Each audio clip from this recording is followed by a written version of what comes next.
ہمارے استاد ایک بات سنایا کرتے تھے، وہ کہتے تھے کہ ایک آدمی نے دعوت پکائی ولیمے کی تو اس نے باہر پہرے دار کھڑے کیے، کہا کوئی غریب آدمی نہ اندر آئے، سارے امیر ہی ہیں۔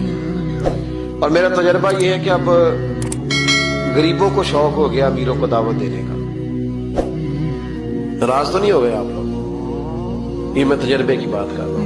کبھی کسی غریب کے فنکشن میں جانے کا اتفاق ہوتا ہے نا، تو مجھے یوں لگتا ہے کہ اس کا دل تھا کہ غریب کوئی بھی نہ آئے، غریب کو دعوت دینا پسند ہے، تو امیر تو پہلے نہیں اسے بلاتا، تو پھر بلائے گا کون؟ اس نے سیٹھ صاحب نے ولیمہ اپنے بیٹے کا کیا تو باہر جو پہرے دار تھے ان سے کہا کہ کوئی غریب آدمی اندر نہ آئے، امیر بندے صرف۔ اور نبی پاک صلی اللہ علیہ وسلم نے ایسے ولیمے پر لعنت برسائی ہے، فرمایا لعنت دیا وہ دعوت جس میں صرف امیر آئے اور غریب نہ آئے۔